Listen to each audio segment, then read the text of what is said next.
What made you want to attempt this? Yeah, well, I'm very competitive and I always want to push my limits. A Belgian woman hopes to run her way into the Guinness Book of World Records by doing, get this, running a marathon every single day for a year. This is unbelievable. I just can't even imagine. So, Hilda Dosogne crossed the finish line for the 366th time today. Over the years, she's run over 9,500 miles and raised over $62,000 for breast cancer research. Fantastic. I'm very happy that I made it through 366 marathons. Before I started, I was pretty confident that I could do this. But during the year, I was hesitating a few times. The first weeks were hardest to get adapted. I was very tired. I was also sleeping very bad. And then I had to get up in the morning to go to work. I started to doing naps during the lunch break. Also, I was running not in my hometown, so even after the run, that took easily 1 hour extra time for me to get home. You've been active for 4 hours and you can't sleep right away, because it was also a public event, so people could, they could come. I had to process all these feelings and new people that I met, and then also the stress from, the next day you have to run another marathon. Mm-hmm. So when you start thinking about it, even more difficult to fall asleep. So, and then in the mornings when I got up, my muscles were still sore. 4 hours doing it daily, that must have taken a huge toll to keep that pace. Yeah, that's right. It was very heavy on my body. At what stage were you when you started really noticing injuries start to pile up? I got pain in my heels, and then I got an injury in my hamstring. Of course, I also fell a lot, usually on my knees. So then I had pain in my knees. I also had bursitis. I had to run with painkillers for 5 days. So then I was thinking, if this will last much longer, I couldn't hold it anymore. I always motivate myself by thinking, how will you feel when you give up?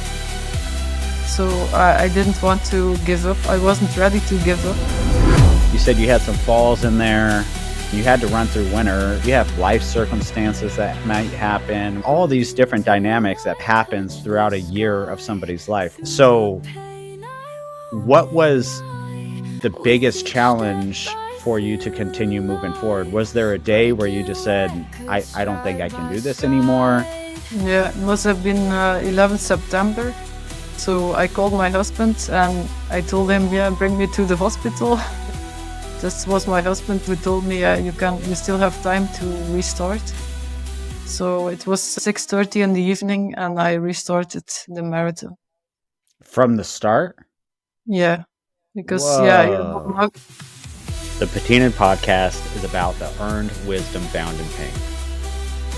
It's about chasing failure, catching it, and using that as an opportunity. It's about scar tissue and sinew. It's about stretch marks and dented fenders and refusing to hide them. It's about pushing our insecurities and shame to the forefront instead of behind us. Instead of seeing rust as something that compromises a structure's integrity, we choose to see it as the grit that builds character. This is the Patina'd Podcast.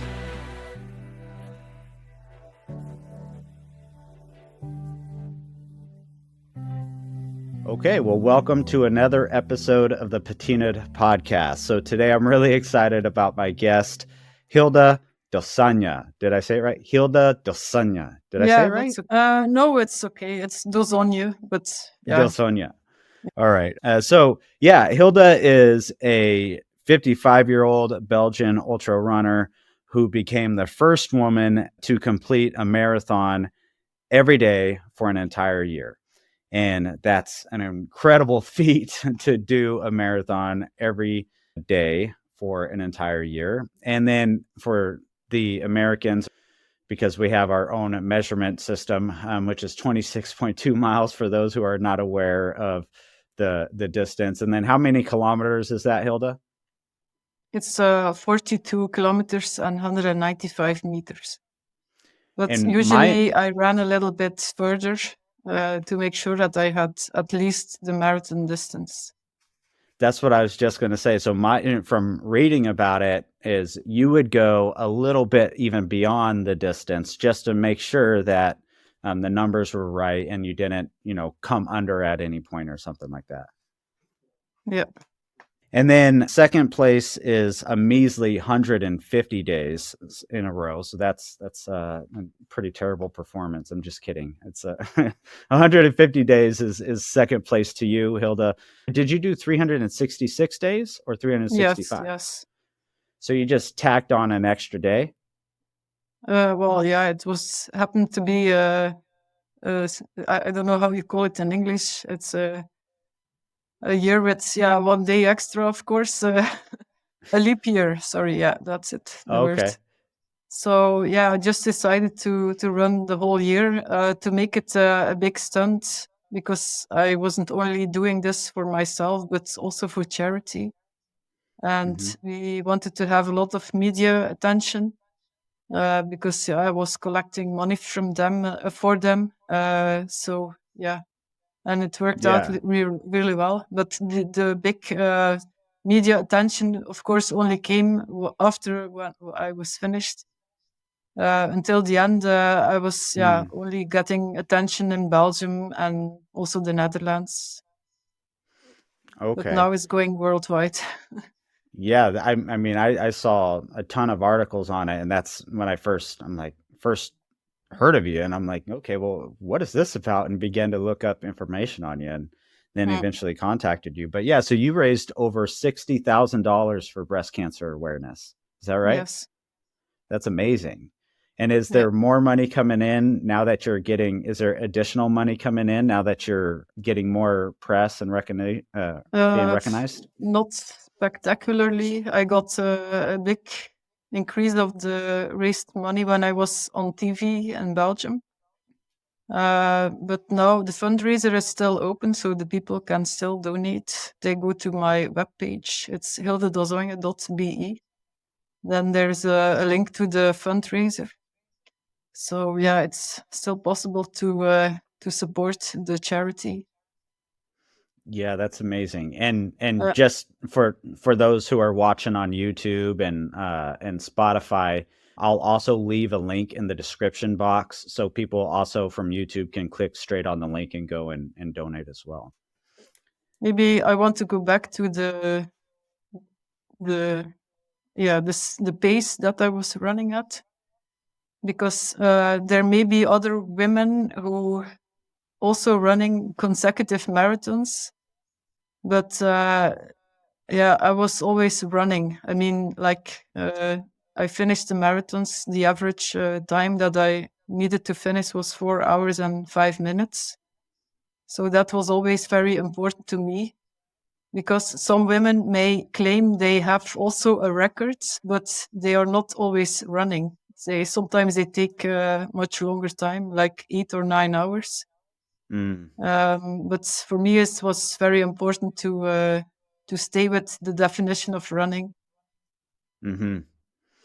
Yeah, that is not a slow pace. I think the mark that people want to try to get to when they feel like they're elite is somewhere around 3 hours, maybe. Well, not elite, but good. But 4 hours doing it daily. It's not just once. You're not just showing up to the marathon once a year to get in your 4 hour. Doing it daily, that must have taken a huge toll to keep that pace. Yeah, that's right. It was very heavy on my body, and I felt it several times. Maybe if I was running more slowly, it would have impacted my body less. But for me, it was important to keep really running.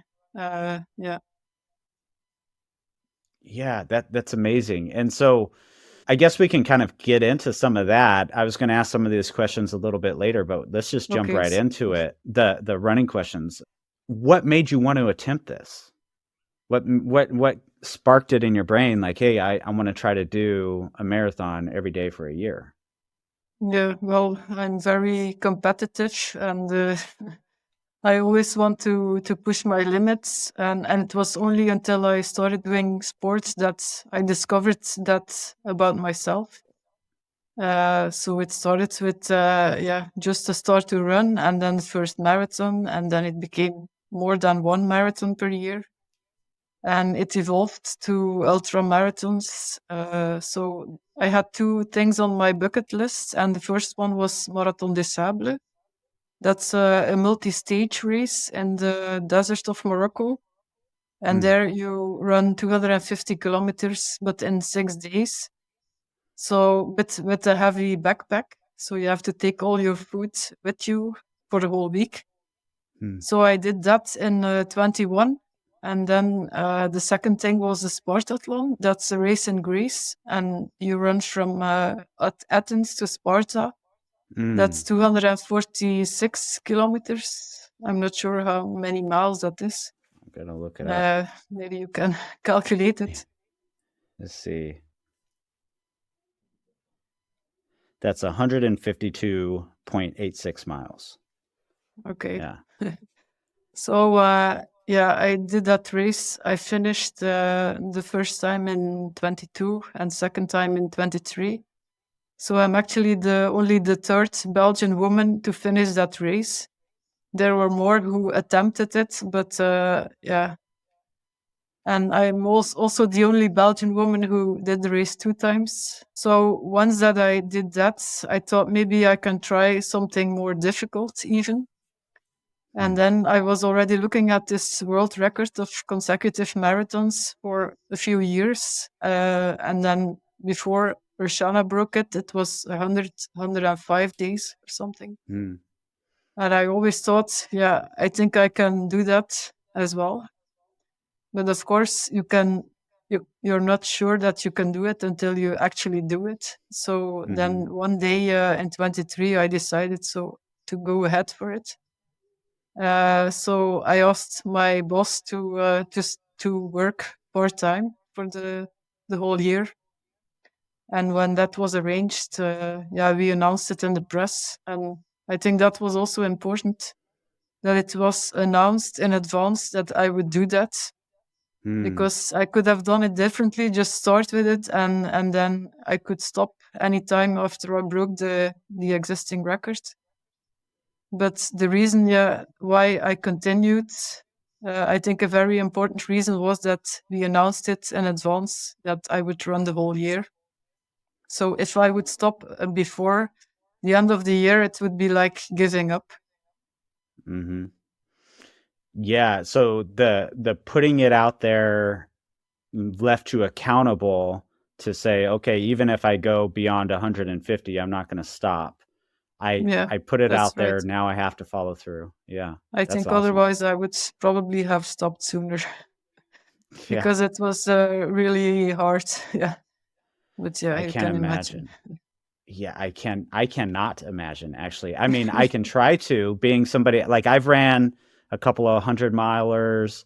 I've right now I got an ACL that I'm working through, tear that I'm working through, and I hope to go and do another 100-miler after that. And I've done marathons, even just in training, you do marathon distance when you're training for over 100 miles or over, 200 kilometers, something like that.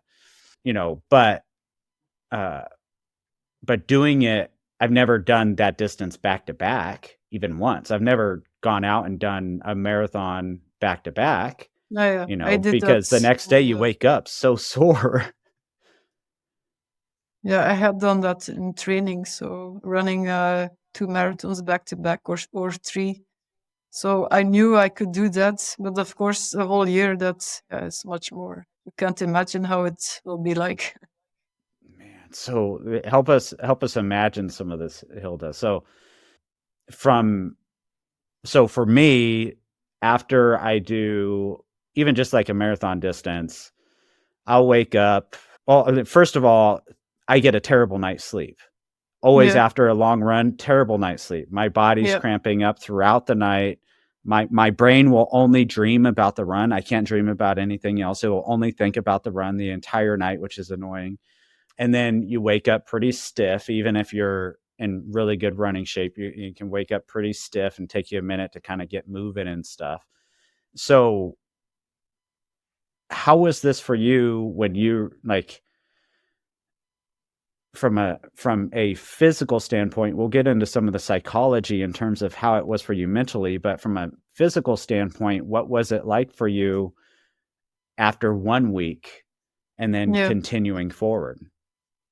Yeah, the first weeks were hardest to get adapted to the running every day. So I was very tired. I was also sleeping very bad. And then I had to get up in the morning to go to work. Fortunately, I'm working 2 days per week at home, so I could sleep a little longer. But I was much more tired than usual. And then I realized I need more sleep. So I started to doing naps during the lunch break, and that helped a lot. But the first weeks were very hard because also it was in January and it was dark soon. So yeah, I didn't like to run a lot in the dark. I was running in Ghent, so not in my hometown. So even after the run, I still have to sit down and drink my recovery shake, and then only after that I went home. So that took easily 1 hour extra time from me to get home, and then I had to wash myself, and it was hard to get to sleep as well because you've been active for 4 hours and you can't sleep right away. So what I did was also to always take a bath to relax a little bit. So that helped, but physically it was very tough, as you can imagine. And then I slept often very badly, not only because of the physical, but my brain was still very active. Because it was also a public event. So I always published the times and places where I would start. So people could, they could come. It could be anybody who wanted to run with me. And I had to process all these feelings and new people that I met. And my brain was so overactive. So I couldn't sleep. And then also the stress from, the next day you have to run another marathon. So when you start thinking about it, I have to sleep, then that's, even more difficult to fall asleep. So, And then in the mornings, when I got up, my muscles were still sore. But that went away. So I was stretching and foam rolling. And that helped a lot. And usually physically, I was quite well recovered to run again the next day. Wow. How long did that adaptation process take place until your body adapted to this as a normal way of life now, and we're gonna just now wake up and go to work like and then run? 2-3 weeks. Yeah. Okay. Wow, that's incredible. That's incredible how fast it adapts. But the 2 or 3 weeks of like not adaptation sounds like hell. Yeah. Yeah, Wow. and I also had to eat a lot in the beginning, but after those 3 weeks, I didn't have to eat that much anymore because I was weighing myself every morning. So in the beginning, I eat very much, so I couldn't digest it. But after a while, I got used to it, and I didn't have to eat that much anymore. And I also didn't. I tried to spread it, so I would eat every hour something instead of a big plate and one time. And and so you're a vegetarian, you're saying, before I push record here. So what were you eating to try to keep calories in or to try to recuperate the calories lost from the run? Well, a lot of pasta and of course also proteins. My husband always baked pancakes in the morning, and we were adding extra protein powder to it. Okay. And what kind of protein powder are you adding to it? Is like pea Yeah, protein it's sort of thing? yeah. Well, it's from it's a sports nutrition. It was a big bag powder. Yeah. Okay. Okay. Yeah. Fortunately, I was sponsored for my sports nutrition because it was a big budget. Yeah, that sounds like even just trying to keep up with the calorie intake would be a fortune. Yeah. How about from like a gear standpoint? Were you sponsored and given new shoes throughout the process, new running gear? Yeah, I got my clothes sponsored by Irima and the shoes by Hoka. Oh, nice. Good. Yeah, because I used about 2 pair of shoes per month. Mm. So I was always alternating 2 pairs and different models because I think it was better to avoid the, getting problems in some places in my feet.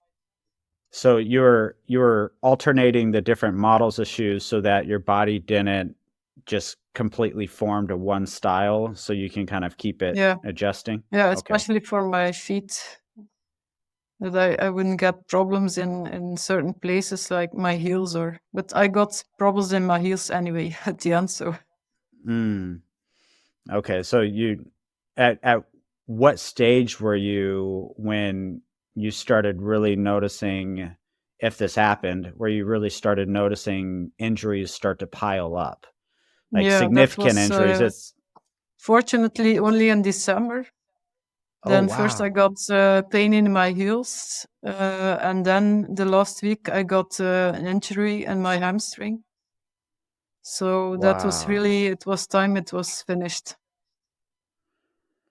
Wow. That's amazing. So you're other than the heel injury, which would have like at some point in the run, is it maybe the first 3 miles, first 6 miles where you're noticing the heel and then it just kind of goes away for a while, or do you notice it the Well, entire yeah, run? the heels were different. I got more pain in the beginning, and then it went away Mm-hmm. after 5 kilometers.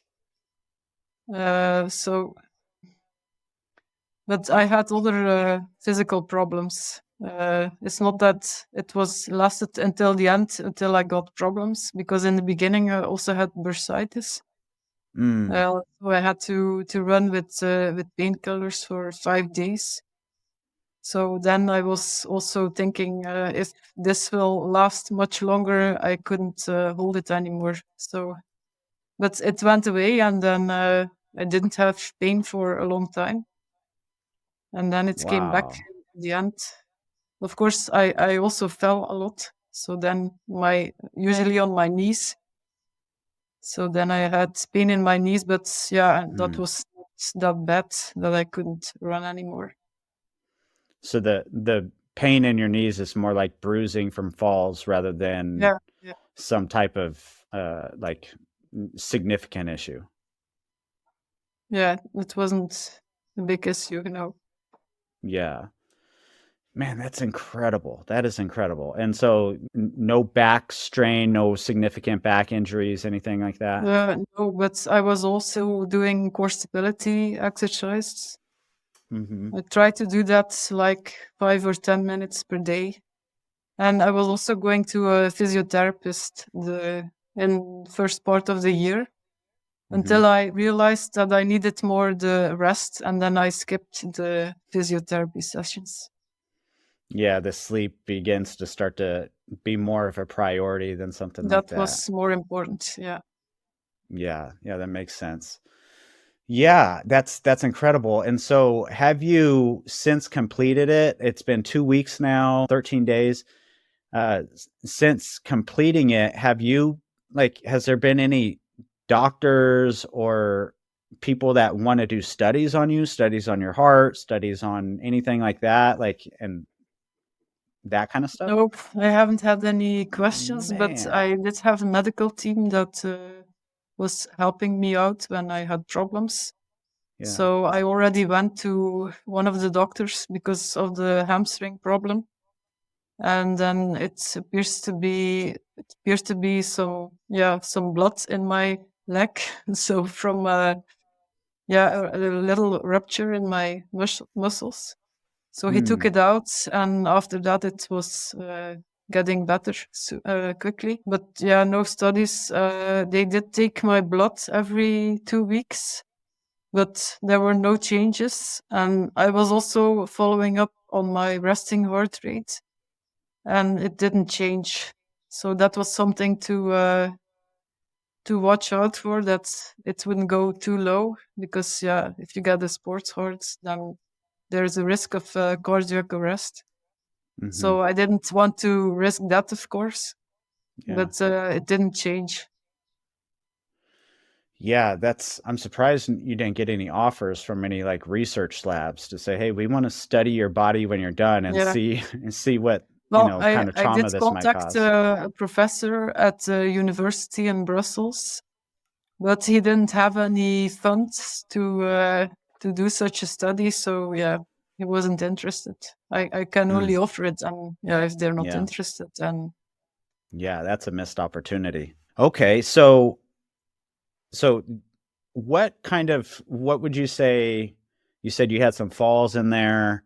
I would imagine you had to run. Well, not imagine, you had to run through winter. You had to run through harsh climate at times, rain, something like that. Yeah. You have life circumstances that might happen, whether it be losses in the family or significant things going on in the family. All these different dynamics that people, I don't think, can register, that happens throughout a year of somebody's life, all these different dynamics. So what was the biggest challenge for you to continue moving forward? Was there a day where you just said, I don't think I can do this anymore? Yeah, it must have been 11 September when I had a serious fall and my finger was dislocated. So that happened after 27 kilometers.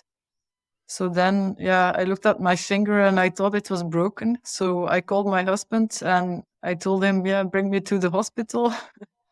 So we did that. But then I didn't feel any pain. So they just put it back straight. And this was my husband who told me, you still have time to restart. So it was 6:30 in the evening and I restarted the marathon. From the start? Yeah, because you don't have to take such a long break for the official record. Because people always tell me, or often they tell me, you could have just run the remaining kilometers, but there was a break of like 1.5 to 2 hours. So it's not. It has to be one activity. So Wow, that's wild. Yeah, I just assumed you would have just had to go and finish the next half of the run, but you had to start all the way. And how was that starting from the beginning? Was there any frustration towards yourself or frustration towards the situation, and or you just kind of were like, this is what we're doing now, and you did it? That was more my attitude. And I always motivate myself by thinking, how will you feel when you give up? So I didn't want to give up. I wasn't ready to give up. And that feeling lasted until the end of the year, because the last week was also very difficult. Actually, on Christmas, I already felt pain in my hamstring, but I was so close to the end that I didn't want to stop anymore for the last week. But I was running with pain these last days. So that tactic of asking yourself, how will I feel if I give up, is enough. That's one of your primary tools to kind of push you through and build some motivation? Yeah. And also the fact that I do it for charity. It helps also because I'm not doing it only for myself, but also for the charity. Yeah, I don't know if you have any children. You said you have a husband. I have 4. 4 children. And what are the ages, if you don't mind me asking? 17, 19, 25, and 26. The youngest one was in the hospital. So Oh, that was no. also a difficult moment. It's not because they are older that nothing can happen. Yeah, exactly. That's what I was saying before. Like, the amount of things that can happen and pile up throughout the year, let alone just like you're saying, having that happen on Christmas. Like, who wants to go out and run a marathon on Christmas other than people that run a ton? But Yeah. that doesn't sound, But so, can you take me back to that a little bit? Your oldest son has something happen to him, ends up in the hospital, and can you tell me about that situation? How did you manage to muster the time or energy or focus to go and run when all that is going on? Yeah. Well, it was even more difficult because it was actually my youngest son.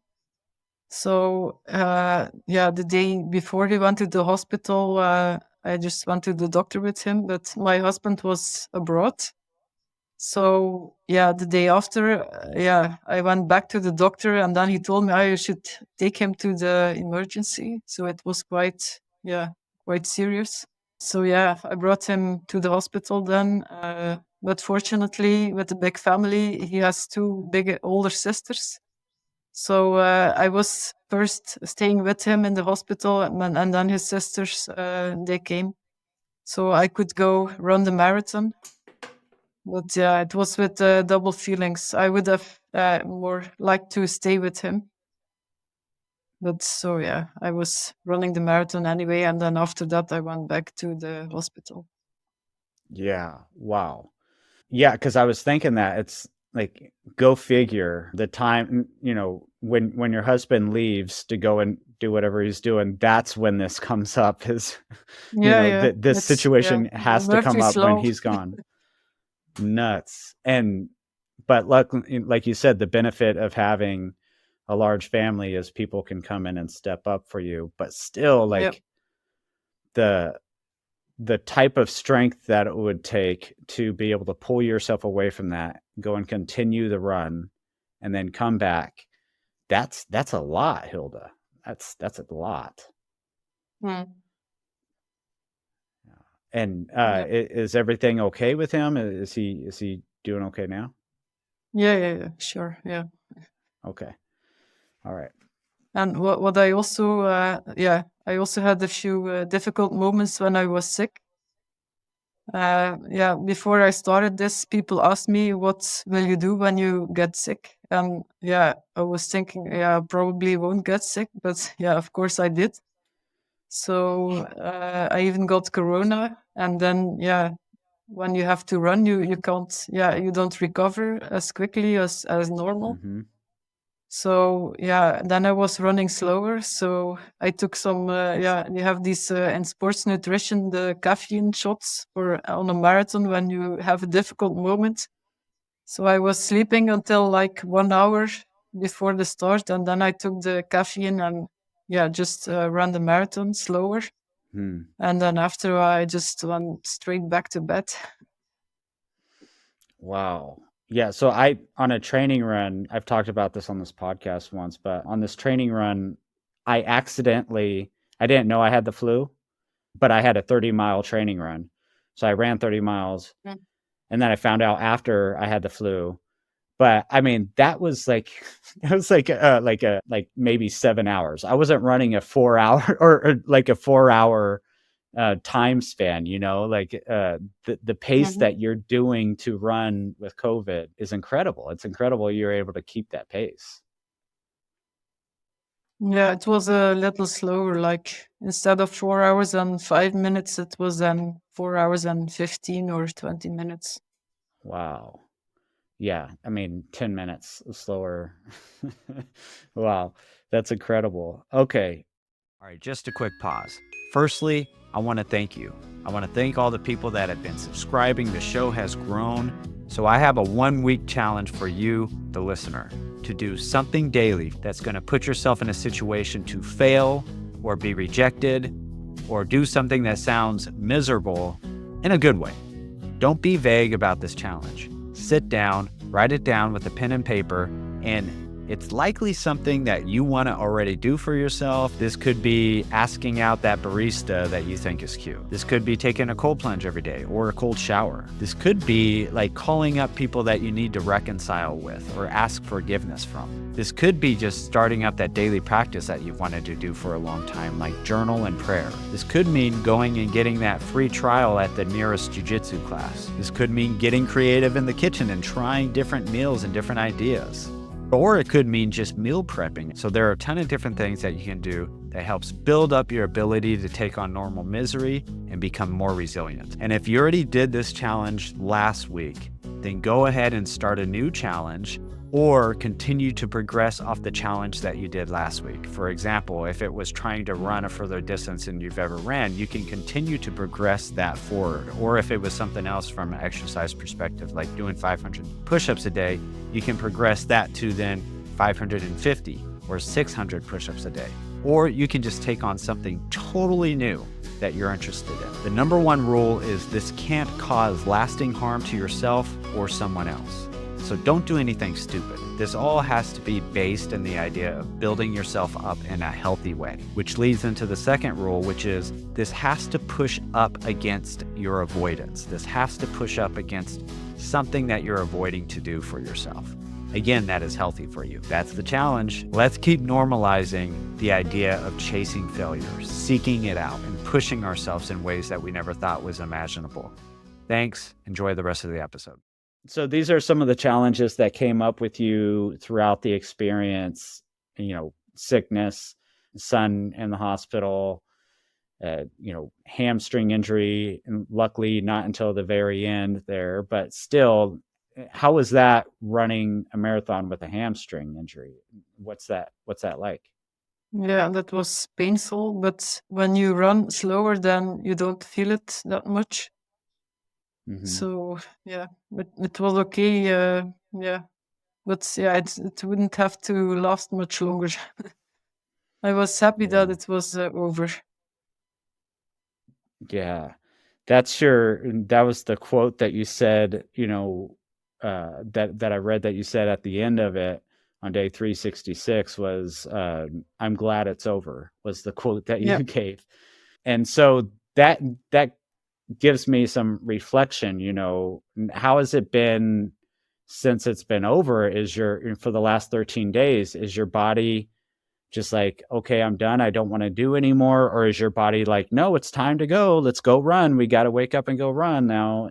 How's that been in terms of your body just dealing with this and recovering? Yeah, well, first I had too much pain, so I wanted to rest a little bit. But since yesterday, I restarted running. So it was first walking, running, and trying to feel how the hamstring was reacting. And now today I ran 9.5 kilometers, but very slowly. But I have the impression that the injury is better for the injury to run. Of course, not fast, but slowly running. I think it's good for helping it cure. I don't know. I think my doctor will maybe not agree, but yeah, well, he told me to rest until Thursday, but I couldn't wait. The weather was so nice. Yeah, I think, well, the standard for a doctor is going to be safer than sorry, right? But athletes I think by now I know my body so well that I can I know when to stop, and that was the deal I made with myself. I go running, but if I feel my hamstring too much, then I will just walk a little bit. Yeah, I think at this point, your body far better than he does, but also there's a point where, like you said, you're competitive. As athletes, you can push yourself too far because you begin to feel like maybe I'm getting weak mentally, or I don't want to get weak physically, and so you can push yourself a little bit hard. So there's that balance there. I know for me, I was told by doctors for a long time, because I would say I have knee pain. They'd be like, well, don't do anything that causes that to happen. And come to find out, they were completely wrong. It was until I started running for long distance where the knee pain started going away. And now I have a fully ruptured ACL, and it has nothing to do with running. It's jujitsu that ruptured my ACL. I just finished running 100 miles and my knees were fine. It was jujitsu that hurt it, right? So yeah, there is a point to resting your body for sure, but also, like you're saying, maybe the hamstring needs a little bit of activity too in order to kind of help it heal. Yep. Yeah. I think it's not bad to keep moving at least. And I think it helps recovery. At least, yeah. Mm-hmm. I also need the activity and being outside, because when you're used to it, you start to miss it. Of course, not running a marathon, I don't miss that. But I did miss the running and being outside. So I really need that. Yeah. And so this was going to be my next question then, in terms of from a psychology standpoint, hormone standpoint, serotonin, dopamine standpoint. And are you aware of James Lawrence? They call him the Iron Cowboy. He did for 101 days in a row, he did a full distance triathlon. And so he would, do the swim, do the biking, and then go and run the marathon for 101 days straight. Wow. And he's the only person, I think the next was like 50 days in a row or something, which was his record. He broke his own record, and I think this was in 2022, maybe something like that, but I could be off on my years. But anyway, for him, he completed it, and he dealt with all these injuries. He got hit by a car one day on a bike, and he continued going. Like all these, like you said, significant things come up throughout the process. And one of the things that happened with him afterwards was he had significant depression. His dopamine and serotonin was completely depleted. And so he had to go and get real, like, significant therapy, but also they did some really good, like, brain stimulation work to try to awaken his brain again and try to get him, out of this deep fog that he was in. So is there anything like that for you? Depression, sadness, or lingering fog, anything like that? No, not at all. Wow. I'm also happy that it's over. And last year I had the feeling that my whole life was like predetermined, and I have no freedom anymore to decide when or where I would be running. So now, it's total freedom, and it feels much better than last year, at least, the second part of the year. So, well, I don't think I have depression. And also, I think because I kept working, now I'm back at work, I work more. So that also helps me to keep my feet on the ground. So, I have very nice colleagues as well, so they support me, and I think I feel better now than last year, now that I have the freedom again to decide when I will go running. Yeah, that's amazing perspective. Being able to focus on, not even focus, but just be grateful for, now I have the freedom to no longer be locked into this distance and where I'm going to do it and how I'm going to complete it. I can just kind of have freedom from that and do what I want now from an exercise perspective. So what's next then? Like, is there anything that you have in terms of a goal or something you want to complete next? Yeah, I want to run Spartathlon for the third time. So, I was actually going to do another 100-mile race 1st of February. But now with the hamstring injury, I don't think it's a good idea. So I will just, try to build up easily again.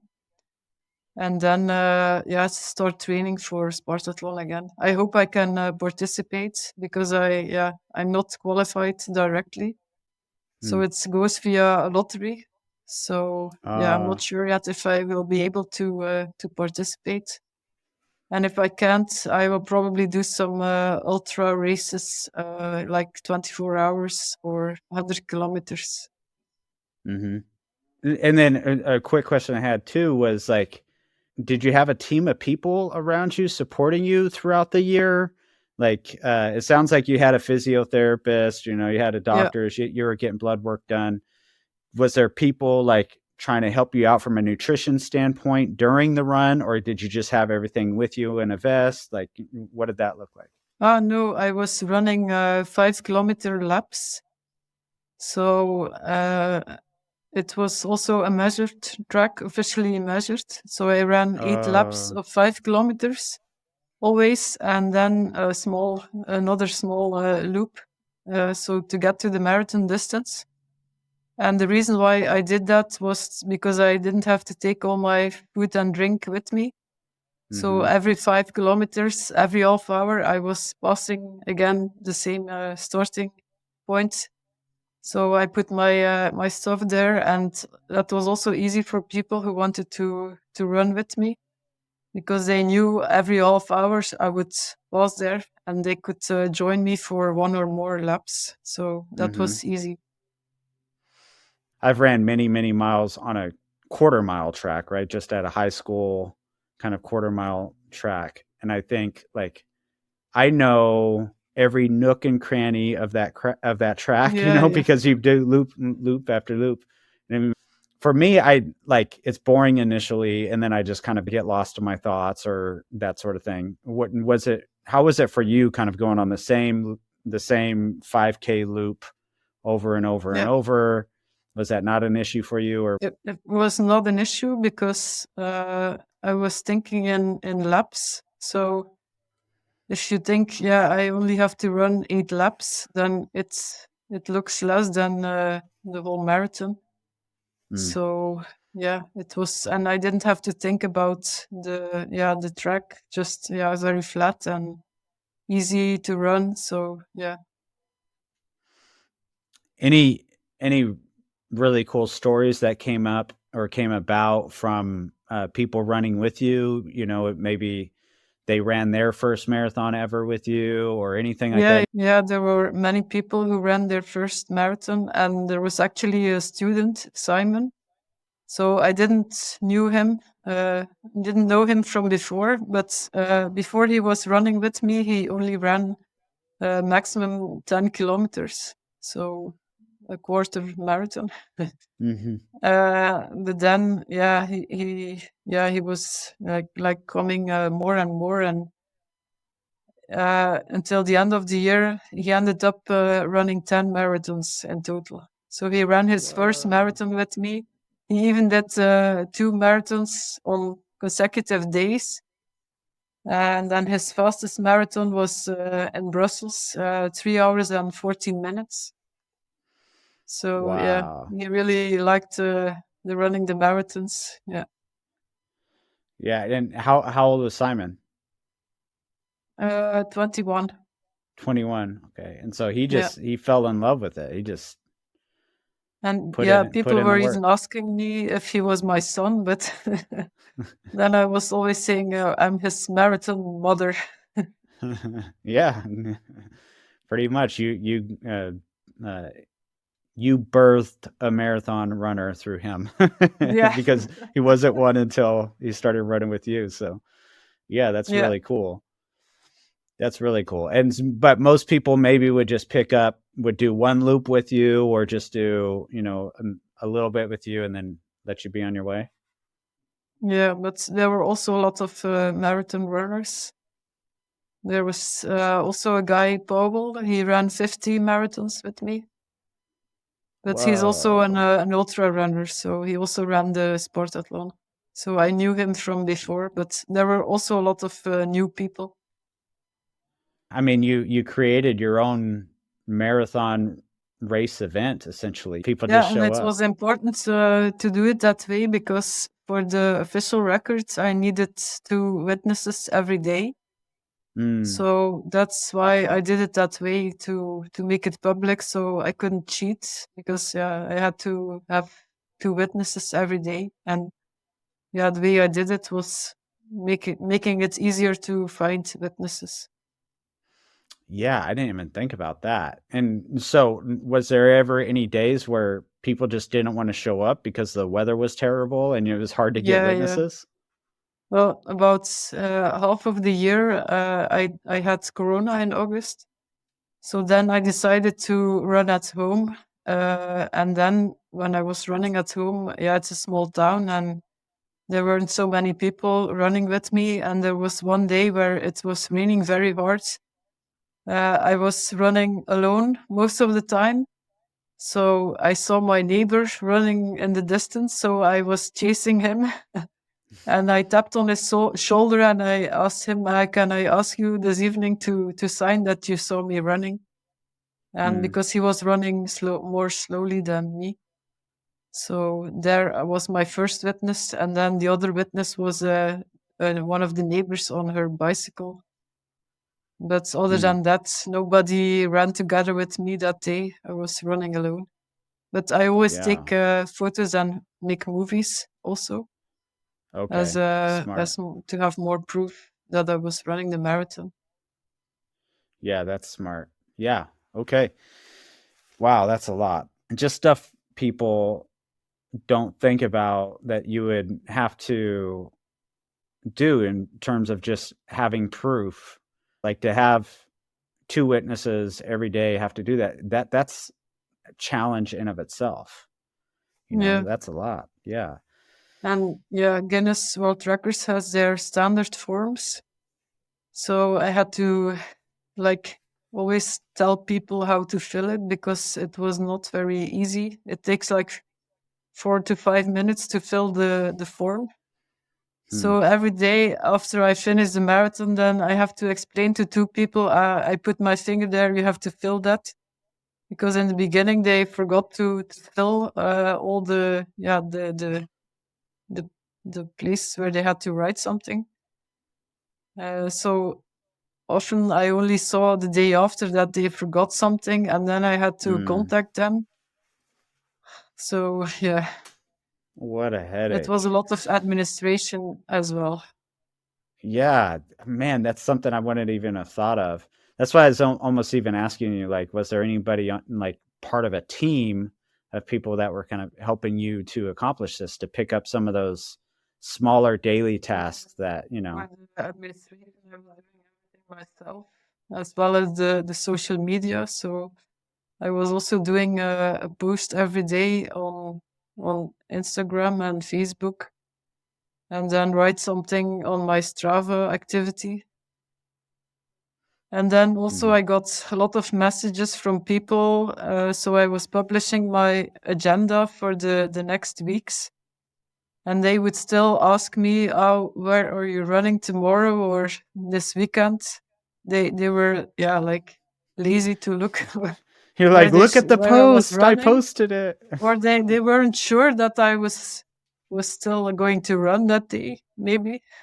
Maybe they didn't think I would give up. So I had to answer them. And that was a lot of extra work. Yeah, I'd imagine it's probably driving you crazy. You're like, I've already posted, I put the information out. Come on. Yeah. Wow. Okay, so if you don't mind, Hilda, can we kind of walk back to the beginning of this? I mean, the beginning. So I would like to just talk about, childhood, how you were raised, because I want to kind of get to how you were able to develop psychologically to the person you are today. Is that okay if we talk about that? Yeah, that's okay. Yeah, I was raised very strictly. So my father was very authoritative. Is that a good word? Yeah. But I was like the rebel, so at a certain point. But before I was obedient, but when I was a teenager, I didn't accept it anymore. So I was always very independent and wanted to go my way. So I think there I developed a very strong willpower. to follow my own way and never let anybody stop me from doing what I want. What was it that had you do that shift? Was it just normal? Because that would be normal for a teenage woman, teenage girl to start being rebellious against parent authority, or any teenager to be rebellious against parent authority. But what was it for you that began to shift you, or was it just being a teenager? No, it was realizing when I looked at my friends that they had much more freedom. And yeah, I thought it wasn't normal the way that my father was treating me. So that's why, yeah, I decided to oppose against it. And how was it? How was it with your relationship with your mother, if she was around? Yeah, my mother was very obedient, so she wouldn't. She would just follow my father. And so you were just this kind of obedient child, didn't really get into any trouble until you were a teenager. What did that look like specifically when you started doing things, wanting to do things your way? What were some of the things that you were getting into? Oh yeah. I was a punk, so I shaved my hair. I had how do you call it? Like a mohawk or Yeah, I something? painted my hair different colors. Oh. Yeah. So I was also going away from home sometimes for several days. They didn't know where I was. So it was very bad. Okay. And at what point did athletics begin to come into your life? Well, I always liked to run, but I didn't do any competition when I was younger. And then I went to university, so I was always a good student. Even with all the troubles with my parents, I never had any bad reports at school. So I went to university. I got my diploma as bioengineer, and then I went to university for a PhD. So I got my PhD, and then children. So there wasn't much time for sports until we were 40, and my husband said I want to start running again or run more. And then after a while we decided to run our first marathon, and that was in 2013. So I was already like 42. So that was the first marathon, and then it became more and more marathons. Did your husband realize what he was getting into when he said, let's start running more? Or does he also run a ton now with you? Yes. And actually last year he ran a lot with me also, but now he's doing triathlons. So he evolved to that discipline, and I evolved to ultra running.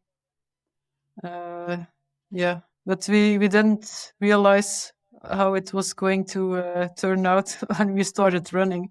Because first I told my husband, okay, I want to start running, but I will never do any races.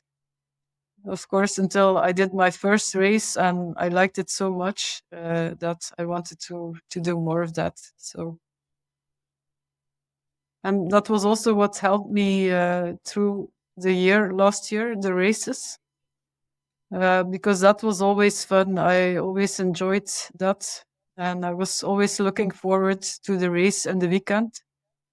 And then I was motivating myself by saying, if you don't run on weekdays, then the race will also be different, because if you stop now, you won't be doing the consecutive marathons anymore. And people may not appreciate you that much anymore. So, some small things to keep me motivated. Do you feel like there's any, like, that's a driving force for you or a motivating force for you in terms of thinking about how others might perceive you or might be inspired by you? Yeah, that's indeed motivation.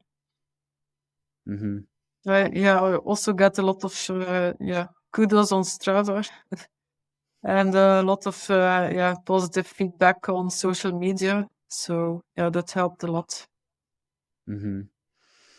Yeah, that's I mean, it's an incredible thing you completed, Hilda. It's just incredible. And what does that look like now? You know, you said your children is 17 to 26, I think you said. Yeah. Is that right? What does that look like in terms of them watching you? Do you feel like, for me, anytime I'm on a long run, every time I'm on a long run, I think about my kids and I think about my wife every single time. I think about, how am I doing as a father? How am I doing as a husband? What I want to go and do with my kids, in terms of play or something. Like, am I wasting my time out here? Like, I could be taking this time and spending it with my kids. So how is that for you throughout this experience? And just assuming that your kids are probably something that you're thinking about throughout the process, and your husband as well. Yeah, I was also thinking about my children a lot. But my oldest daughter, she came running with me many times because she's also running marathons. So we ran together the Marathon of Berlin. We stayed together the whole time. And also the last day she ran the marathon with me. So I actually saw her more than I usually see her. But of course, for the other children, and the oldest son he's not living at home anymore. So I didn't see him a lot anymore anyway. But of course, the two youngest children, I didn't see them a lot. And I missed them. And are all your kids runners? Like, are all of them doing endurance sports, or is there any of them that are rebellious and be like, no, I'm not doing it. I'm not going to do it at all? Yeah, well, a little bit. There's only one, the oldest daughter, she's running more. But the other children don't run a lot. The youngest son is playing tennis. And then the youngest daughter is more like a swimmer. So, they haven't still athletes. Yeah, they like sports, but not that much as their mother. Yeah. And is there anything that you feel like we haven't covered that would be important for people to know about this experience? I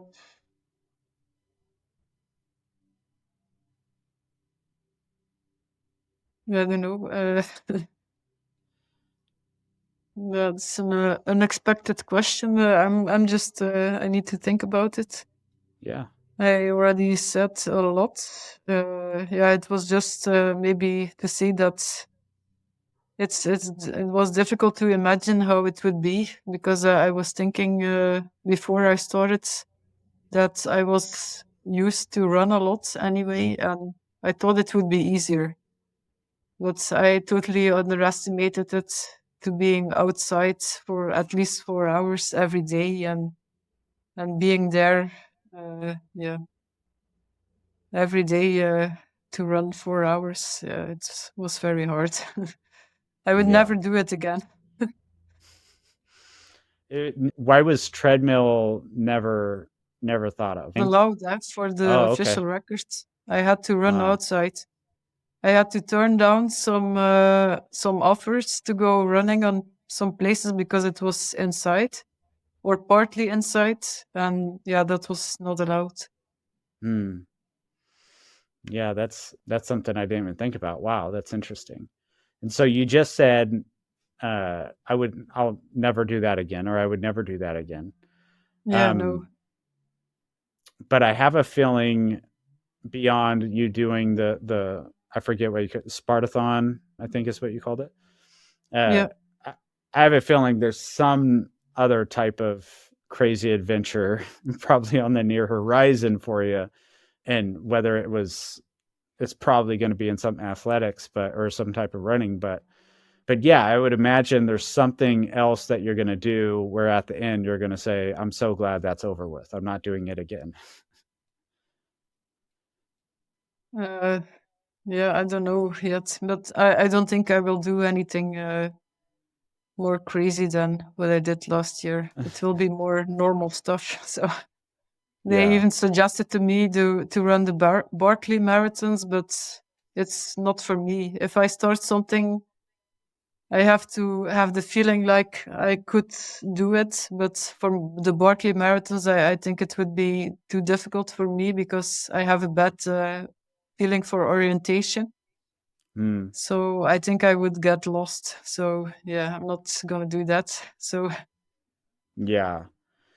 There's certain races where the name alone has such a reputation, it can almost be enticing to people to want to try.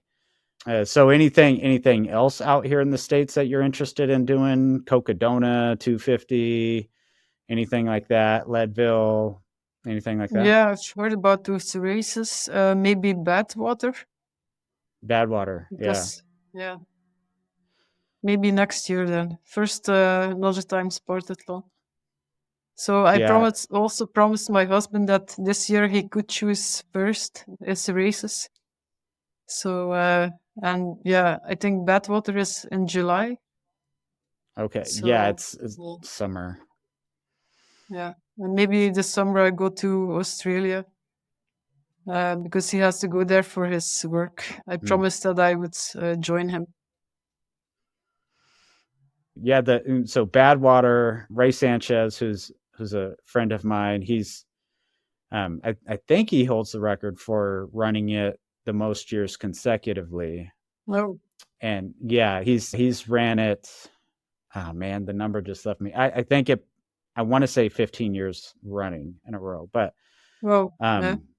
yeah, he's a pretty incredible runner, but he's from out where I'm at right now. So get the pleasure of being able to run with, a local legend like that is pretty cool. But yeah, so nice. That's amazing. Badwater. Yeah. I hope to see your name on the roster one of these days soon. In the next few years or something. Definitely not this year yet, but I think you have to register also in January already, and it's also a lottery. Yeah, I don't know if I know there's prerequisites in order to do it. You have to complete, which you would have already completed in terms of what you completed this last year. You would have already meet the prerequisites. I'm not sure exactly what happens. I know runners that go to it regularly, like Ed Eddinghausen, Ray Sanchez, like these guys, like they're kind of allowed in. I don't think they have to enter any type of lottery, but yeah. So I'm not sure exactly how that works on that. So yeah, well, Hilda, I'm honored to have you on. I think what you've completed is like, it's something that when people read about it or see the headline about it, you have to click on it. You have to say, what? Like somebody did what? That's amazing. And so I think you've probably inspired more people than you could possibly imagine, just in terms of people learning about it. I would imagine young women learning about it would be very, very inspired by it. Seeing the first woman to be able to accomplish this and have this record done is quite a feat. So honored to have you on my tiny podcast. Thank you so much for coming on. Thank you for having me, Kenny.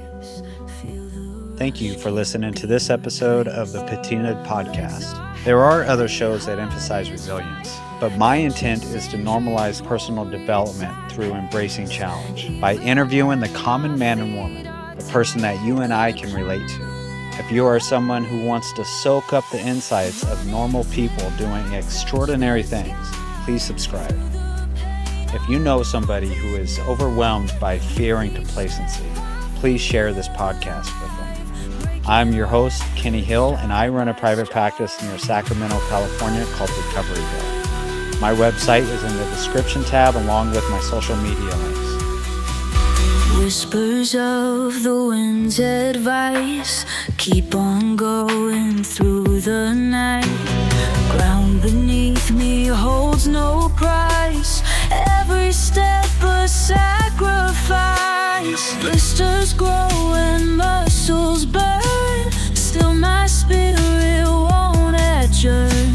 In this race the tide will turn.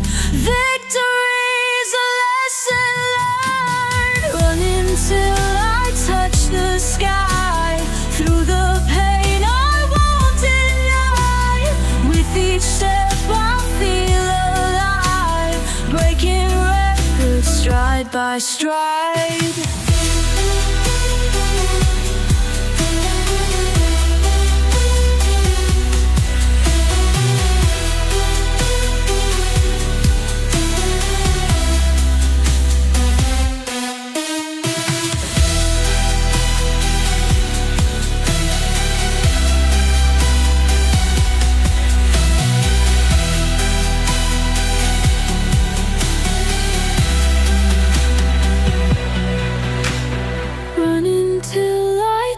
The sky, through the pain I won't deny. With each step I feel alive, breaking records stride by stride.